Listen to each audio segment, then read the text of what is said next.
Look, the all-new F-150 still has the best payload, the best towing, no shock there. But now it's also got better, smarter, more efficient ways to use it all. And nobody can squeeze more miles out of a gallon of gas. Now there's a bunch of trucks out there saying they've got the metal where it counts. So we're going to settle it once and for all. Welcome to the proving ground. Okay, today it's all about durability, and it looks like a lot of fun. Of course, we've got the F-150, and over there we have 3 other trucks, and we're going to test all 4 trucks in the same basic way.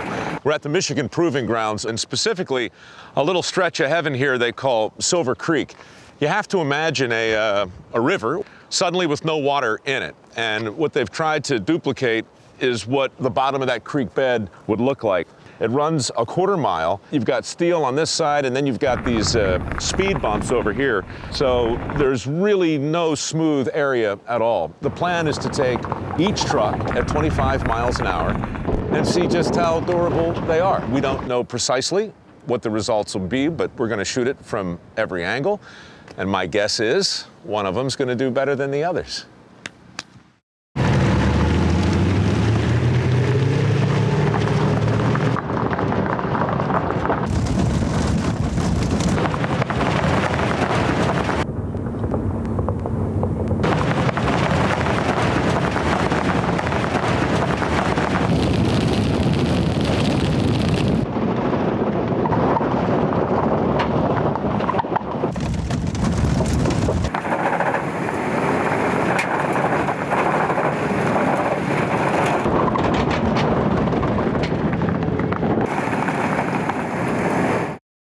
So aside from having a lot of fun and watching our stunt driver get thrown around like a tug toy, wow, we actually learned something.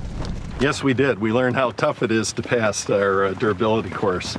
The F-150 does well because of the fully boxed frame, 3-inch wide leaf springs, and the shock absorbers right up by the wheel ends. Where did the Dodge fall short? Well, the Dodge was pretty jumpy, and that's because of the coil springs with the long jounce bumper. You'd bottom out on the jounce bumper, and it would kick the back end up. And what was up with the Chevy?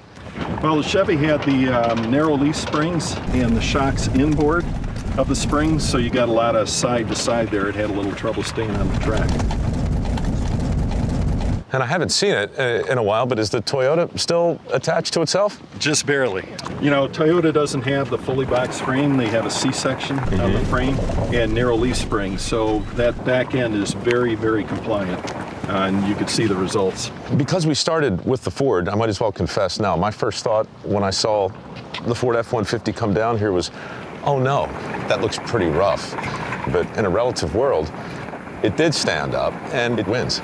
Yeah, it does win. I mean, it's what built Ford Tough is all about. It starts right here on Silver Creek. You build them, you get to knock them around. You got a pretty good life going on there, Matt. Fun job. Yeah, where's the truck? Somewhere. I'm gonna take it for a spin if you don't care. Sure. Yeah, I got some ideas of my own. Bring it back. I'm gonna find some speed bumps.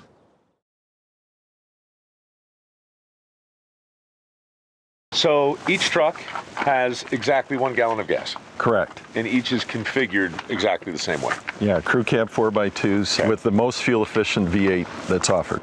Engines are broken in, the tires are broken in. It's a 7-mile loop. We'll go around as many times as it takes to run out of fuel.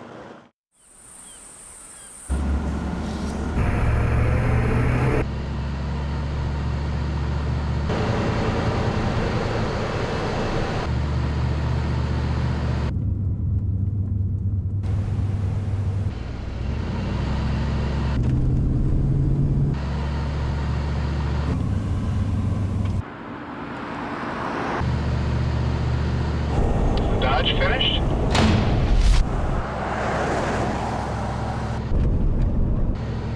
Okay, Toyota's about had it here.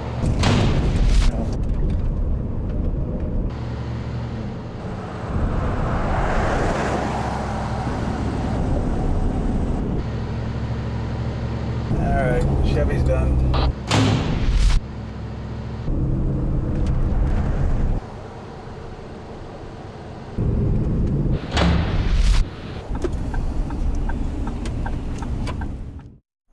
Well, in spite of the fact that the Ford F-150 won the real-world fuel efficiency challenge, we're going to do it again. Some would say we're pressing our luck. I believe our confidence in the product is just that high. So we're going to try and duplicate it, just to erase any possibility that what you just saw could be a fluke.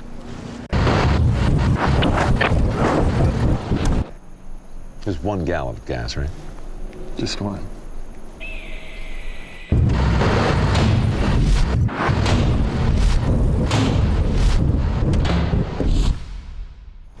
Nice.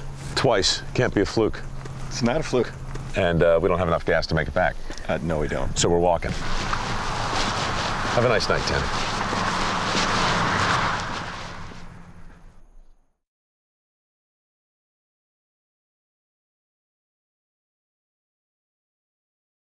Okay, so that's a 993-pound spool of cable in the back of the F-150. This is a sort of an outrigger contraption, and this is Matt O'Leary, Chief Engineer. What have you done here, Matt?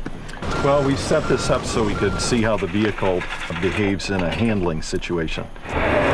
The goal, as I understand it, is to see how the truck performs and how much control the driver can enjoy with that weight back here. That's right. I mean, it's easy to make a vehicle handle. It's very difficult to make it handle with the payload in the back, and the F-150 does both. Same spool, same weight in the back of the Dodge, the Chevy, and the Toyota as well. That's right. Will I be in the cab as all this plays out? Yes, you will. More good news, Matt. 23 miles an hour, and hang on tight.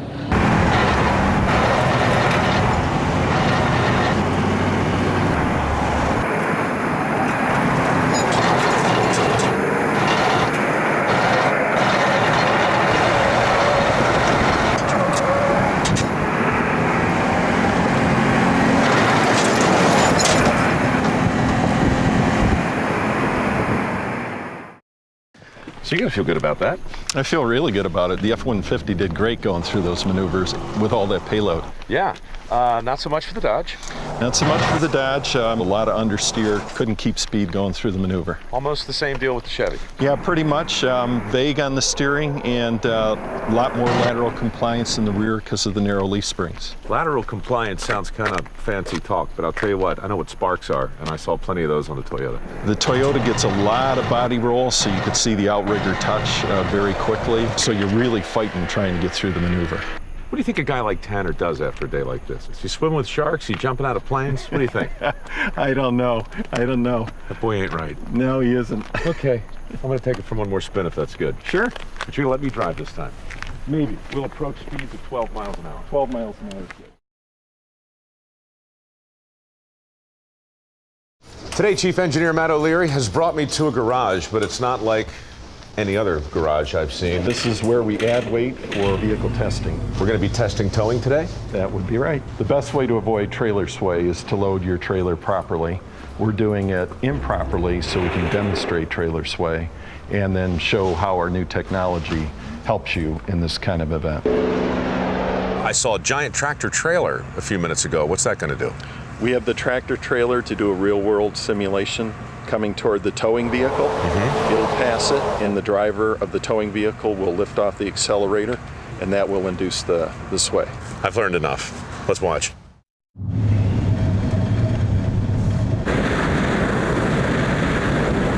So here we are, 40 miles an hour, halfway through the parabolic. And now we're coming back on level, and we're looking at 50.